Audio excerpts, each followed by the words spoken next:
And that's where we started from, looking at the legislative agenda of the House of Representatives. 6 items put out: the economic empowerment and diversification, infrastructure development, education and human capital development, health for all, transparent governance, accountability, security and safety of persons and property.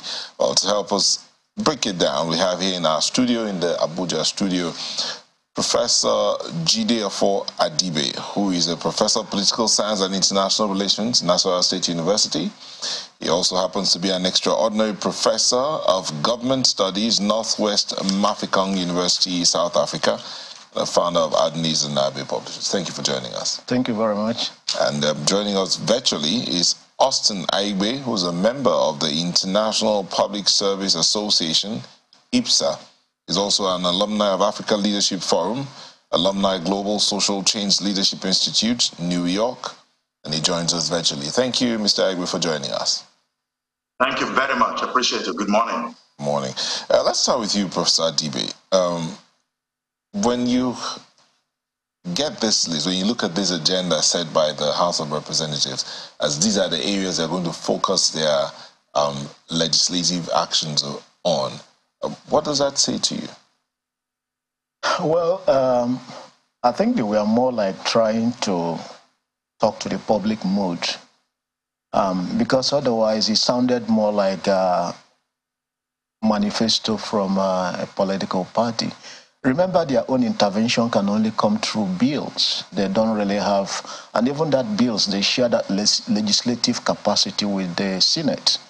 So when they are talking about, for example, health care for all, as if they are going, or they have the capacity or the, constitutional competence to decide on what Nigerians will have with respect to health care, it tends to be, it can be understood in terms of trying to play to the mood of the nation. But otherwise, it normally will start, when you talk about legislative agenda, this is the fulcrum, the framework that will guide the work of the legislature, the House of Reps, throughout the entire 10th Assembly. It will usually start with a needs assessment. You do needs assessment and take members through the entire legislative process, a kind of orientation. It often reads like a course outline. And then you can, for example, when you're talking about health care for all, are you telling people you are giving them free health care? There are extant laws in the field, like Nigerian Health Development Authority Act of 2021. So under laws you are going to revise, you can put revisiting the health care something, because that's only the way you can make intervention. In that way, it becomes much more streamlined. But as I said, they probably are deliberately talking to the mood of the country. Which some people will say it's not a bad idea, considering how they already started. Yes. Some of the approvals that were already given and the questions around the 70 billion naira approved for the National Assembly. Well, initially it was it working conditions, to improve the working conditions of members, and people have asked for a breakdown of that. Yeah. But we saw yesterday that the House not only had this engagement, which I think was facilitated by a number of support groups. For instance, PLAC, which we know, also helps a great deal in, helping the National Assembly in some advisory capacity and in the building capacity. We also saw the Speaker of the House of Representatives yesterday intervene in a planned action by doctors, National Association of Resident Doctors, to go on strike, and we saw the Speaker engaging there. So some people were saying maybe their intervention primarily should be through bills, but with those sort of engagements that like the type we saw with the doctors, do you think that they can effect much more or exert much more influence on the executive, considering the roles they are hoping to play as well? Yes, you're right. Even though the legislature primarily, theoretically makes law, it also has executive functions through oversight and through the idea that he can invite people, summon you to the National Assembly to ask for certain questions. But other than that, unless you can also use your influence, to interface, in the case of the doctors you mentioned, or informally make an input in bills coming from the executives or the one coming from members. But as I said, it's more like coming back to what you said about the 70 billion. I know Nigerians, we are, yes, it's part of the high cost of government, but I also think that we tend to exaggerate that. The National Assembly is a huge bureaucracy. Within that, for example, you have National Institute for Legislative and Democratic Studies. It's a big institution. There are several institutions within the National Assembly.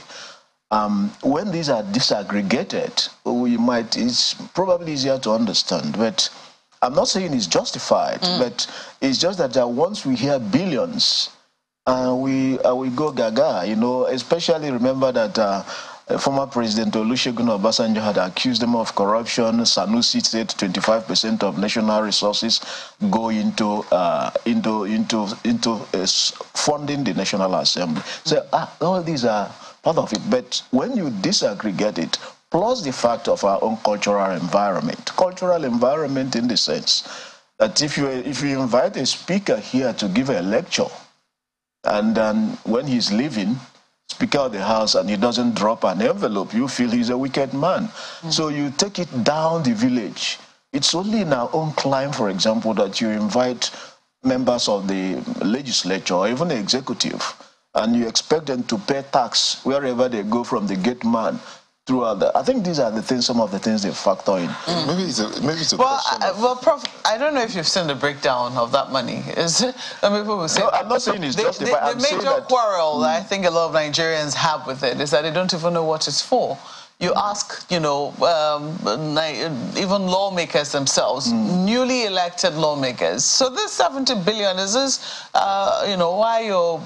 is this why you opted to come and serve your people in court? And they tell you, oh, well, they give you a number of reasons, but oftentimes the reasons we have found have been disjointed in terms of the responses that they've given. A lot of them will tell you behind the scenes that they haven't seen it. They don't even know what the breakdown is for. They don't know if any money is supposed to come to them. They don't know whether members, as individual members, are getting it, or whether this is going to the Service Commission. They have no idea. Because of the bureaucracy, it's not even one bureaucracy. So isn't it important that when the National Assembly is talking about engaging Nigerians, one of the primary things that Nigerians would like to see, one of the things that they should prioritize should be transparency? I agree absolutely with you, and I'm not defending that 70 billion, because from that to executive, the other day we read that 61 million was budgeted in Lagos State, for example, for mass burial of 103 casualties from the NSAS, which breaks down to about 500,000. So you ask yourself, what kind of mass burial gives 500,000? There are suspicions and impunities across the country. But what I'm saying is that given the suspicion and distrust of the government, whenever you mention anything in billions, Nigerians don't want to. I mean, we just believe it's part of the story. Okay, Mr. Adibe, let's bring this to you. The conversation's been about this agenda, and the question for one who is part of a leadership institution. That's Mr. Aigbe. Mr. Aigbe, rather.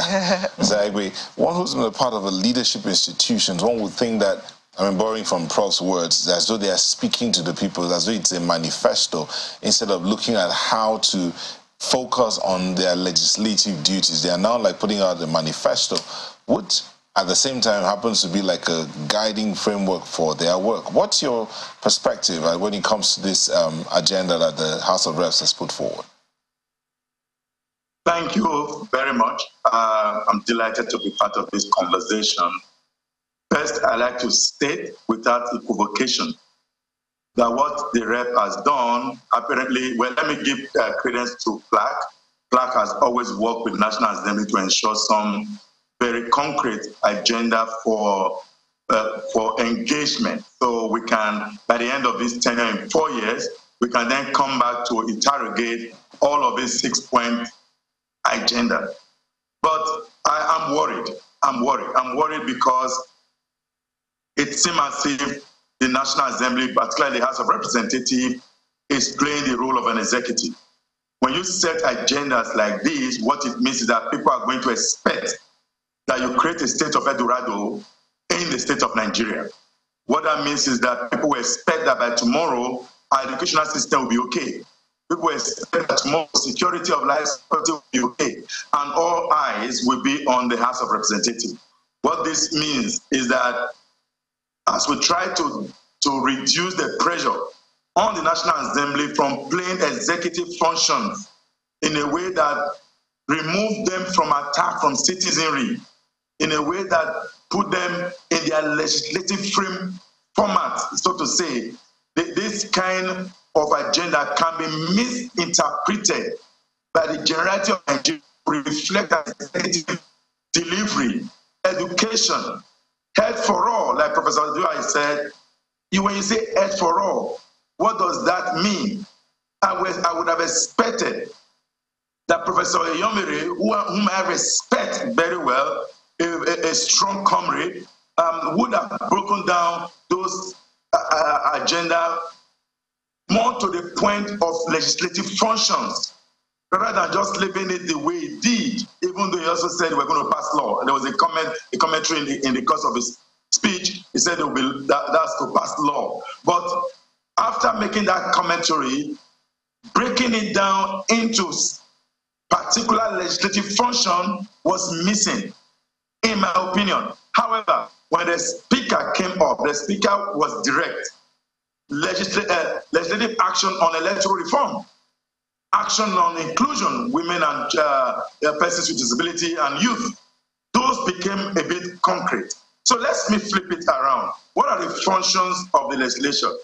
One will expect by now that with the hike in fuel prices, the legislative arm, particularly the House of Reps, which is the House of the people, the House of Reps is the House of the people, while the Senate is the House of Equality. So the House of Reps is the one who understands the pains of the people more.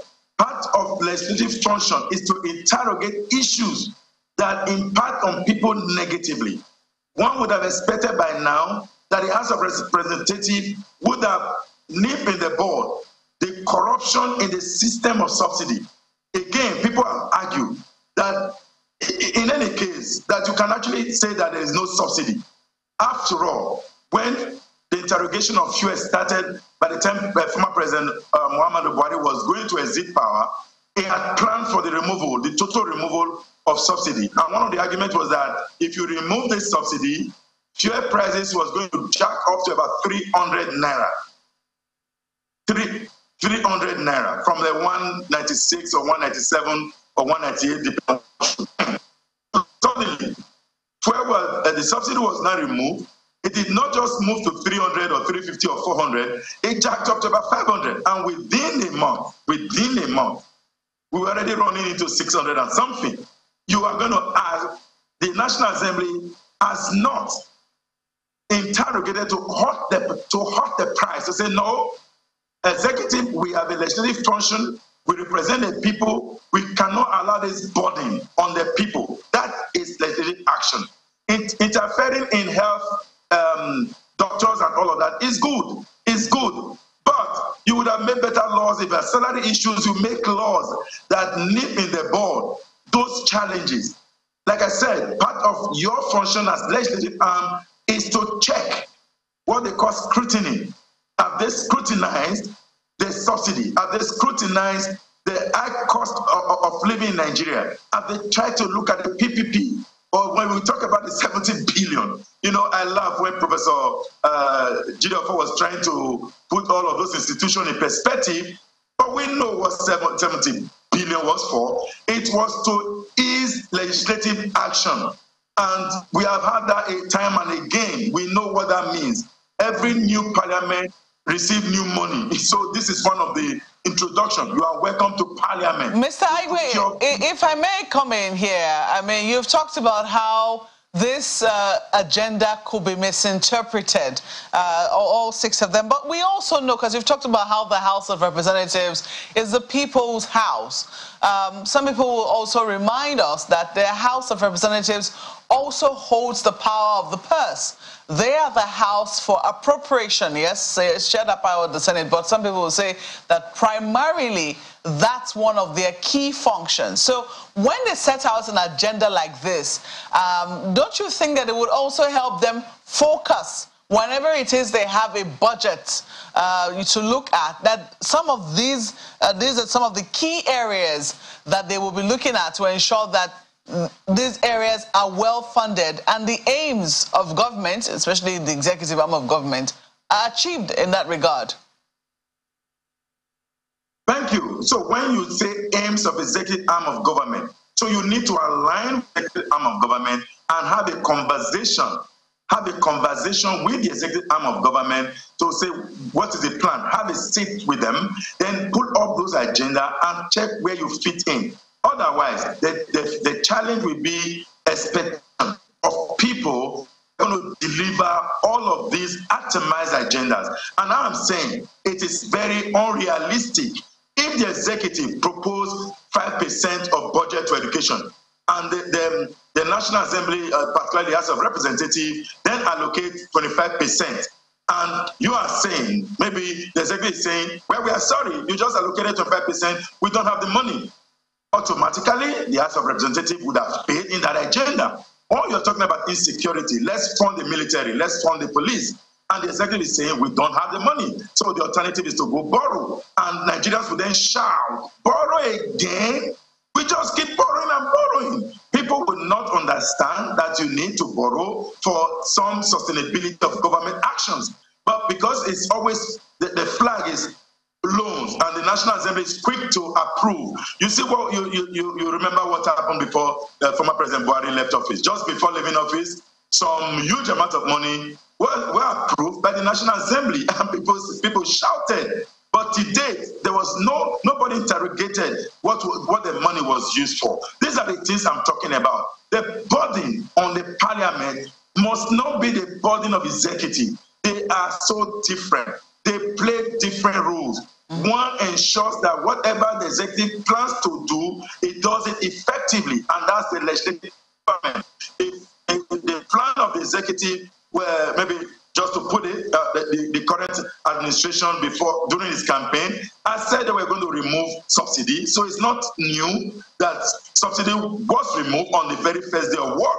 It wasn't new, but what was new is the burden that came with it. And that is a role of the parliament to say, what can we do? Can we put on systems in place that help to reduce this burden so that people, the number of poverty, which people argue we are going to take out of, we kept arguing, we are pulling 100 million out of poverty. Interesting, Austin. I mean, you talk about how the legislative arm of government is not an executive arm of government, yet you still say that, maybe they can look at systems that they can put in place to ease the burden.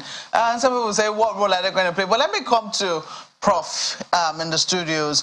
You've heard him in terms of the confusion that could arise. I don't know if you agree with him that this should have been done in tandem with the executive arm of government. Well, some people also say that if the House of Representatives is the house of the people and they are really close to the people, if the executive arm of government is not looking in this direction, don't they have a duty to call the executive arm of government to say, we think this is the place where you should, be looking at to have more effect on, for the people to feel the true impact of government or governance on themselves? Well, if they do that, we wouldn't know. That would be very informal. Because in theory, there should be separation of functions. But let me just say one thing, what I thought they could have done when they talk about education. One of the, do I use the word palliative, is a negative, it has negative connotation. One of the measures the government took amid criticisms of the way it almost simultaneously removed subsidy and floated the exchange rate. Because it's not just the subsidy. If it was only removing the subsidy, it probably would not have been as calamitous. But you remove subsidy, you float your exchange rate. So inflationary pressures are going to go to the sky. You don't have anything you're selling. that will bring you that foreign exchange to bring it down. You're dependent on oil. So where is the supply side? Well, that's another thing. I think one of the things they could have done, the government talked about education loan as a preparatory ground probably for hiking up school fees. Now, the part of the agenda could be to, have a second look at that loan scheme, student loan scheme, because it's not implementable. It started, I think, 2021, and it doesn't seem there was robust thinking that went into it when the president signed it. For example, it says for you to qualify, your household will not be any more than 500,000 per annum. If you're a household now, if you decide that it is just a man and a husband, it means you are not... A man and a wife. A man and a wife. I'm not going to... and it means that you are not supposed to earn more than 41,000 naira, 41,400 or thereabout per month. That is 20-something thousand. At the same time, that requires that before you qualify, you bring your tax clearance certificate. The truth is that at that threshold, you are tax exempt. And then you are supposed to get somebody who is a lawyer or somebody who has property to guarantee. Who will guarantee somebody earning such minimum, small amount of money? So nobody can access it. So if you really want to talk about loan scheme, you can put it in the perspective as part of the agenda, because it's just been signed. So the president just assented to it. So he just said to review. And then we'll know it is targeted at a particular thing, because the whole idea of education is too broad. So I agree with my brother Austin. It's more like, as I said, trying to talk to the needs of the people. Now we will do this, we will do that. As Mario Cuomo will remind us in the US, politicians, they talk in poetry, they campaign in poetry. But when it comes down to the nitty-gritty, they have to do it in prose.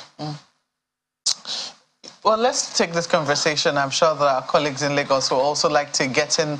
But just before we do, looking at some of the things that were also discussed yesterday, I mean, the fact that citizens also brought some of their own agenda to the National Assembly. I think that was very interesting to see.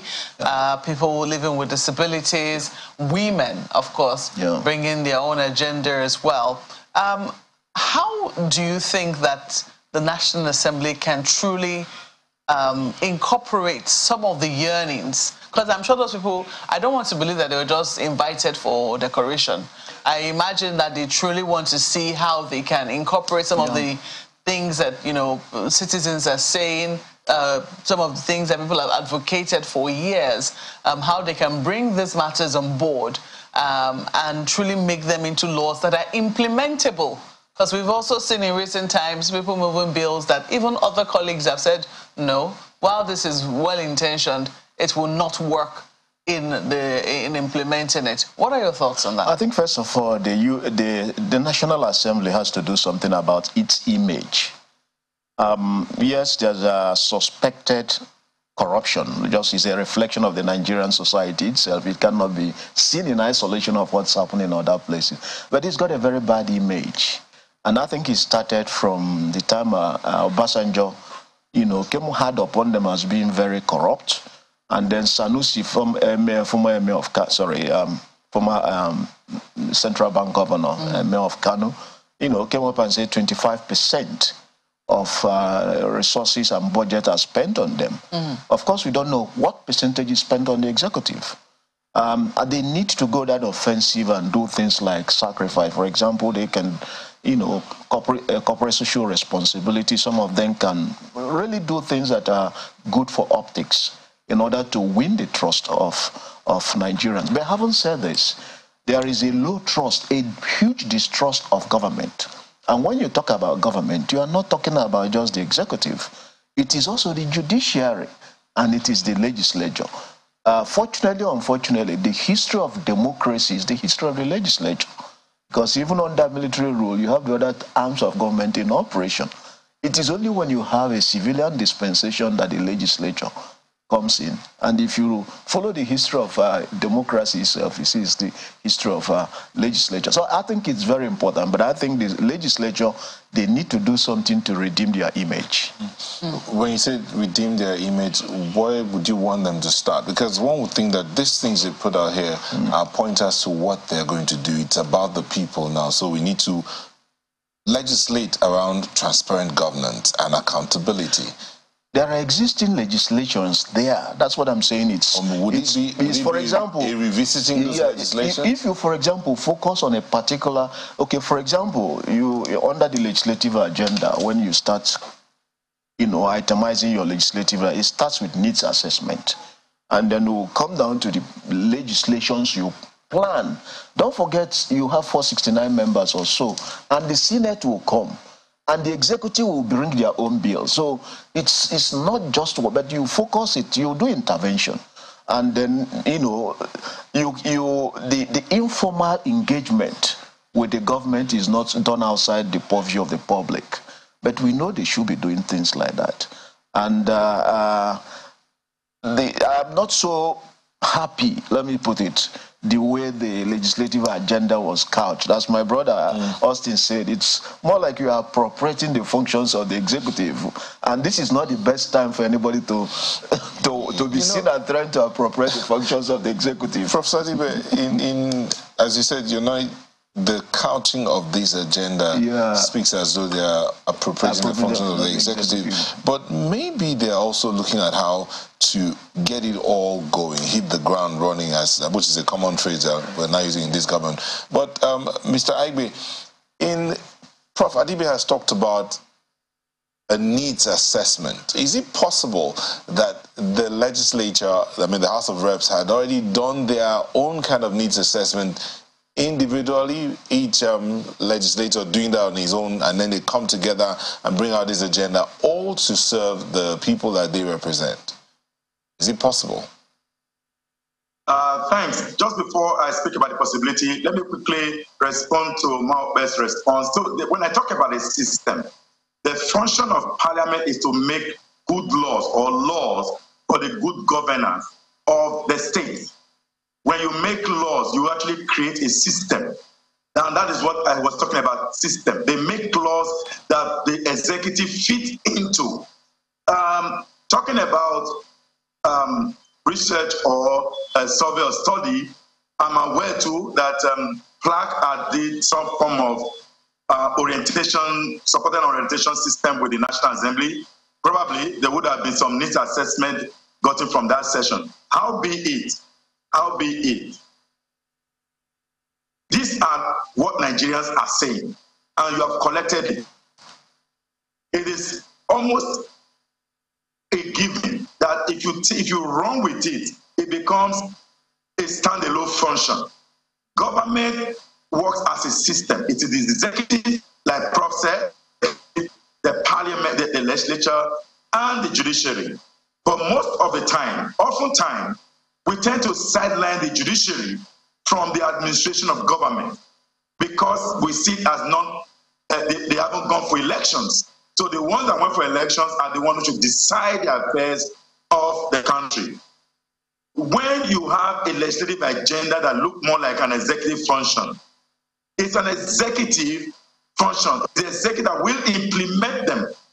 Implementation, we have to, because the allocation of the scarce resources isn't from Parliament. Parliament can't move money around. Like I said just now, we have had issues about padding the budget and all of the controversy that came after with it. When you have made needs, we have created those, you have spoken to your constituents, and these are the priority area. Education, security. Everybody knows that everything the Parliament atomize is on the front burner for development in our nation.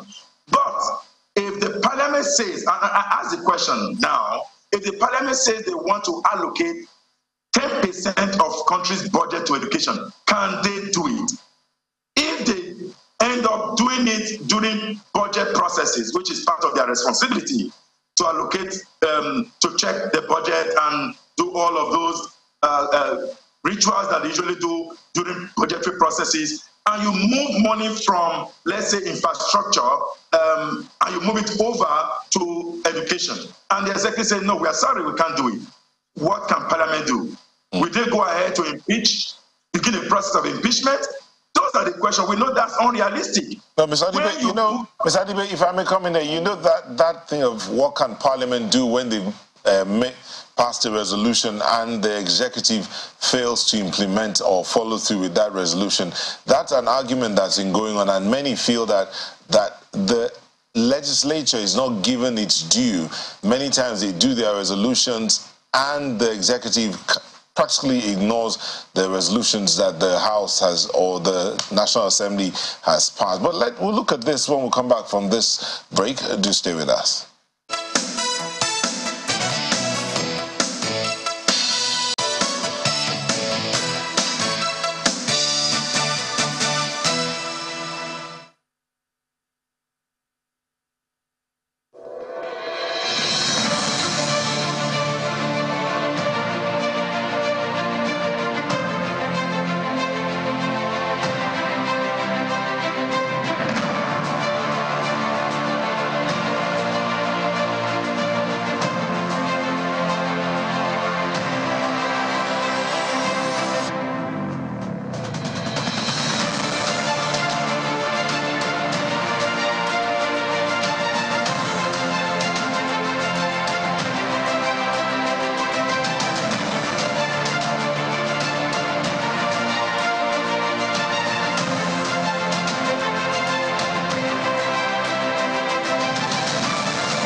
Welcome back, Professor Jidofa Adibe and Mr. Osinaigbe, still with us on this all-important conversation around the legislative agenda for the National Assembly. And let me go to Mr. Igbe on this one. And I want to follow up on something Professor Adibe said earlier on about the expectations of Nigerians, or some Nigerians, from members of the National Assembly. I mean, they see them, they request for maybe monies and all of that from them. And I want you to help us know if it's possible to really have a House of the people in reality, not just on paper, in spite of all of this. Because, again, a lot of people see politicians as money bags. So naturally, instead of requesting for, legislative actions, things, fixing the laws, they'd rather just ask for money or expect money from the legislature. So how can we begin to reverse this? Because whatever agenda they're meant to have should be a reflection of the yearnings of the people, the average Nigerian. But if the yearnings of the average Nigerian is, give me something to hold on to, money for food, which of course you understand because there's a lot of poverty. So how do we begin to reverse that to make the House really the House of the people? Thanks. This question we have interrogated before, even on your program, but just to re-echo it, Professor Adibe said the National Assembly need to find a way to redeem its image. The word redeem its image is a challenge, and it's a huge challenge. It began from the process of the campaign, and when Parliament are asking for a vote from the people, they promise executive function, they promise healthcare, they promise education. They campaign as if they are going to provide or going to be playing executive roles. So it's part of this, it's a snowball of this campaign that I'm sure that has led to this agenda. Again, rather than try to put on the table or create a scenario to let people know that we are going to ensure that the executive deliver on its promises, because this current regime does have an agenda. The president does have an agenda. Parliament's role is to ensure that this agenda meets the people's demand. In any case, every politician wants to speak to the people's yearnings. So Even the government, even the president, during his campaign, made those promises. The echo of those, this sentiment and security, it was top of the agenda. What the parliament could now do is to to ensure that the people see that they are pursuing the executive to deliver on these promises. Removing of making them the House of Parliament, the corruption in the system does make it almost a great challenge for Parliament to totally remove themselves from this conversation we're talking about. For this to happen, it's going to take a while. Parliament must, as much as possible, put an agenda that is so legislative and not executive. By the time this regime is over, are we going to interrogate the regime based on what they do to check, to scrutinize government, based on what they did to challenge government work, because that is part of their duty? Are we going to interrogate them based on their oversight function? I don't think so. We are going to interrogate them based on the 6-point agenda they proposed, and that means we are interrogating them on executive trajectory. That is my challenge. Right. Rather than deal with the legislative functions, we are going to now deal with the legislature as an executive, and that is the bane of the legislative job. And that is why when they campaign in 2027, you are going to see how they are going to tell people how they provided education. They're going to tell they say they provided health care for all. They don't fit into the executive by their legislative agenda. And that is what will further widen the gap. In any case, what is politics? Politics is the allocation of scarce resources. Right. People know with the word 70 billion, the moment people know about 70 billion, they know that Parliament has money. When you come home, you should bring the 70 billion home. Because again, of Peter Ake's philosophy, the primordial and the civic culture that has further widened the scope of corruption in our nation. And until we close that gap, this will continue to happen. It is not just for parliamentarians. All right, it includes you and I. Let me interesting point you have made, and let me take this to Professor Adibe now in our Abuja studio. I mean, it just hits home when you say people will ask, where is the 70 billion? Bring it home. But Professor Adibe, you began by talking about how people have perhaps the wrong expectations from members of the National Assembly, and these expectations naturally would push them, the National Assembly members, to seek funds in different ways so that it can meet the expectations of the people wrongly in any case. So I'd like you to drive it down. So whose responsibility is it? Because Mr. Igbe talked about closing that gap. So who is meant to essentially ensure that the right expectations are sought and stood by and eventually gotten from the legislators? Is this squarely at the table of the people? Because I imagine if the people don't then ask again for, money for weddings, money for feeding from legislators, and they ask instead that these and all that should be done in our community, these laws should be put in place, then I imagine that the legislators will have no choice than to do right by the people. So who should champion this? I'm essentially rephrasing the question for Mr. Igbe for you now. Okay, thank you very much. What we call dash, what you gift or dash call is part of our culture. So it operates within an environment, which means that we cannot completely divorce what the legislature does from what exists in the environment. For example, if you go there, you can't expect a member of the legislature, to go to a certain function and not be announced as an important member. And if people there, whether church or mosque, will realize that a potential good donor is available, will remember what to, one project or the other. But having said it, my own beef with the legislative agenda was the way it was couched, the way it was framed, not in terms of bills and interventions, but more as if it is an executive arm of government. That's one thing I believe. But we should also start lowering expectations, me, you, and everybody. And they could have done that by, first of all, as I say, they may be playing to the times. The times are difficult. They need to give hope to people. But probably if they had been a little more specific in certain areas, I gave an example with education. Say, for example, good governance. And there are extant laws on several aspects of good governance. Electoral Act 2022, which made some nice provisions, additions, and which, from what happened in the elections, we see there are also areas that need to be plugged. You know, if they had done things like that, it would have been very specific and people would know the areas to hold them. But playing on generalities, on the expectations has a way, yeah, you can give people hope. But, you know, strictly speaking, is not what people expect. Let me mention one thing that also, when we tend to think of this legislature, judiciary, and executive in strictly compartmentalized manner. Yes, executive implements the laws, but they also make laws. The president can make law through what we call executive orders. The legislature, even itself, has executive functions through, for example, legislative oversight and public hearings. Even the judiciary, which should be interpreting the law, also makes laws through what the doctrine of judicial precedence. So when we are trying to look at this thing, we also look them as bodies that have overlapping functions, but which we expect to maintain some level of independence in order for people to believe that they are checkmating the excesses from one another. So when the legislature, and that's answering directly your question, how can they come around to lower expectation?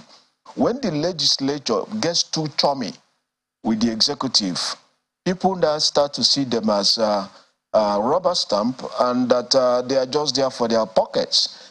But when they are able to maintain, at least for optics sake, a level of detachment, seeing, for example, that they can be critical of executive bills, they don't need to be antagonistic.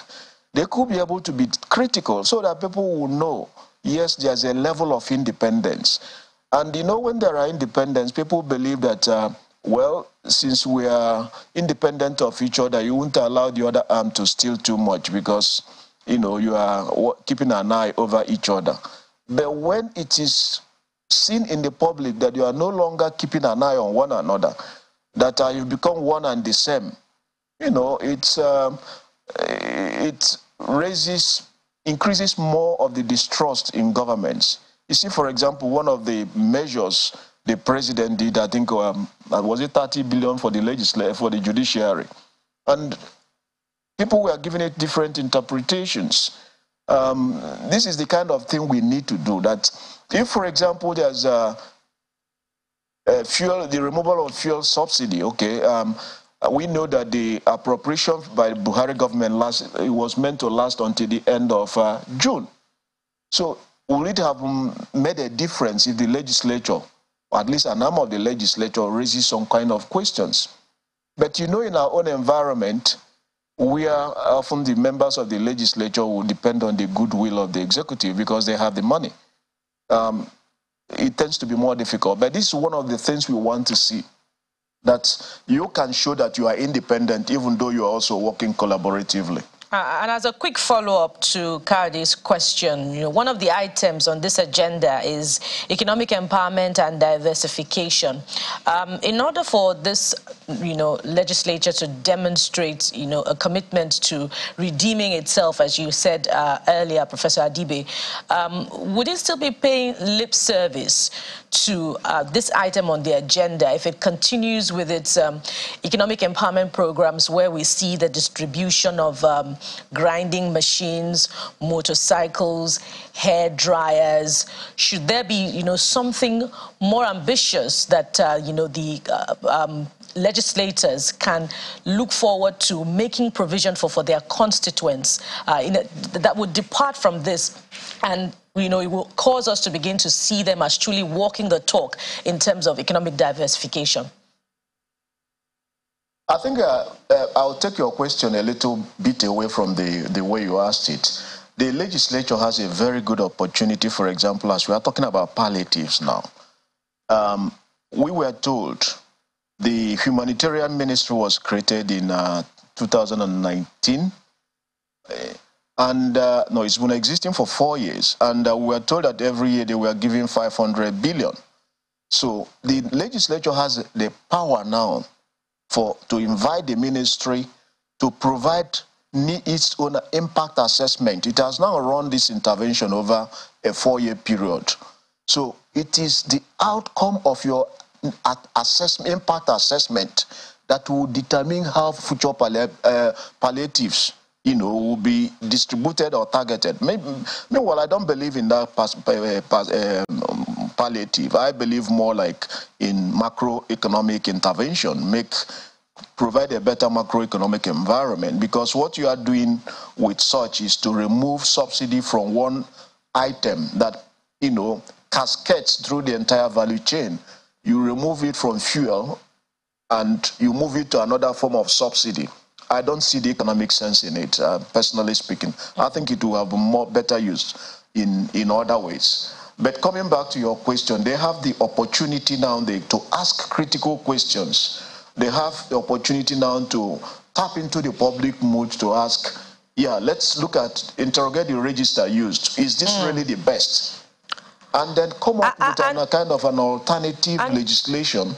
And Professor Adibe, sorry to butting there. I wonder if they have asked critical questions, particularly where palliatives are concerned. You said earlier that sadly their responsibilities are restricted to lawmaking, bills, though they have the opportunity also for oversight, but they also have the will, the powers to raise motions of urgent national importance and convene to deliberate on matters that have national coverage. Let me now come to you with that, Mr. Igbe.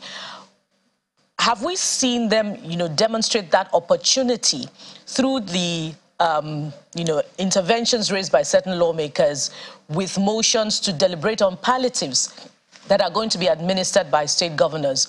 Have we seen them also demonstrate that power, through the rejection of the motion to suspend the increase in the pump price of petrol? Mr. Igbe. Thank you.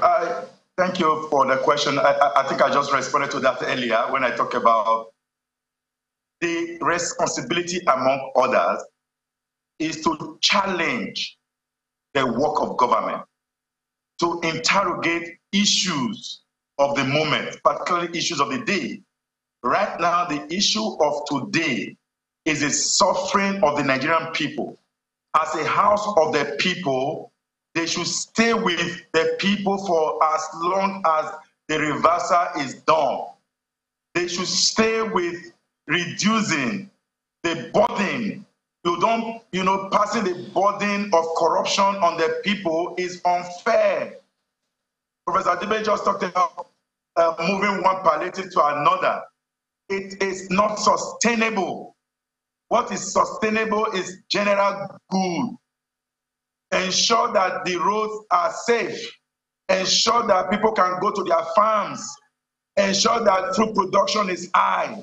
We are gradually leading to food security, insecurity as it were.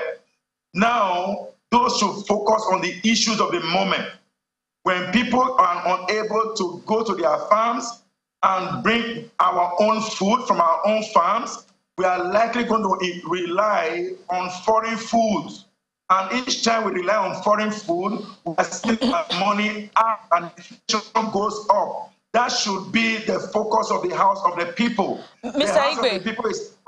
Igbe, if they have missed the opportunity to ask those critical questions, with the rejection of the motion on suspending fuel subsidy and, the rejection of the motion on, consideration of the administration of the palliatives, can we consider this document as, mere theory and, without seeing any ambition, from the National Assembly to implement it in the future? You're very right. You're correct. And that's part of my conversation about if the executive refuse to do what the parliament is saying, what happens next? Obviously, it's almost like a non-entity. I'm asking that for you to progress with your agenda, sit with the authority that will implement those agendas. They are important. They are synchronous, and they are very key to this implementation of this item on the screen. The National Assembly, though Professor Adibe has said they perform some executive function like oversight, yes, you can call it an executive function, but I would distance myself from it being called an executive function. When part of the function of the executive is to make sure that if government says they will build 500 houses, oversight means evaluation. Have you built the 500 houses? Does it meet the standard you said you were going to do? The executive, if eventually the executive refuse or are unable to build the 500 houses, can the legislative arm go ahead to build it? No. No. They can only shout in the parliament and move all of those motions. Even we have seen in our country instances where motions that are very people sensitive are not even considered by the executive. What next needs to be done is to invoke the real power of the executive that says that if you are not in tandem with what you are expected to do for the people, then we apply the necessary measure, and one of those measures will be impeachment procedures, and then the executive will sit up and do the job appropriately. But in this case, it's going to be very difficult that you move the law that flies. And there is no law that says that if the executive undermine those resolutions, because those resolutions are not laws. Resolutions are not laws. Resolutions are mere advisories. Even the lawmaking, Professor David said about the executive order, while it's a form of law, it doesn't have the force of law. I can go to court and stop that executive bill because it is wrong. At this time, the palliative does not fit into lawmaking. It is legislative function to approve the spendings of government. All right, Mr. Igbe, let me come in here as we wind down. It's been quite a robust conversation, really. I love the fact that we're raising these issues. At least the legislators would not say they missed this opportunity of this conversation. But let me take this to Professor Adibe in our Abuja studio and just bring in this dimension. Yes, we've talked about the agenda, the expectations and all that, but the makeup of the National Assembly itself, seeing that we have, over 7 parties represented, at least at the House of Representatives, which is, for a lot of people, a record anyway.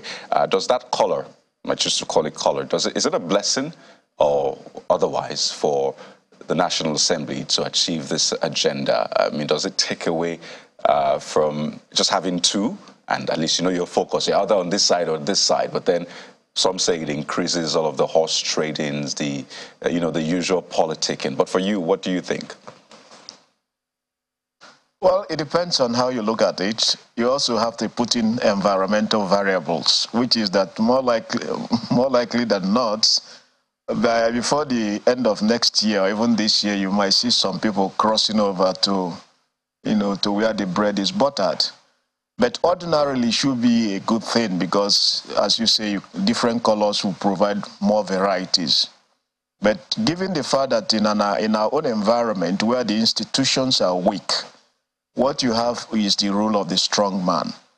The president, controls the purse, in reality, despite what the law says. So quite often you see that you start seeing a carpet crossing, which, really should be alien to a presidential system of government. People are going to move to where they think the bread will be better buttered. But we saw that with the run-up to the selection of the Speaker of the House of Reps and the Senate President. It's congealed into 2 options: those standing with the option of the President and those who are opposed.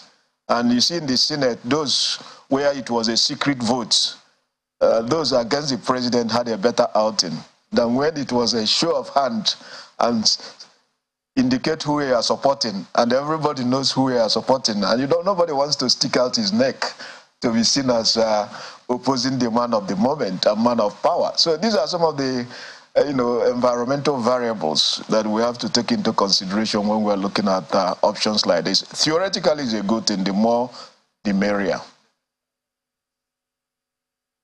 Okay. Professor Adibe, we're winding down now. Okay, thank you. So if you have like 2 seconds to give a word of advice to the House of Reps, what would that be? Well, I would say that the House, for some reasons, it has a very bad image. And I believe the entire institution of government, there's a huge distrust of government.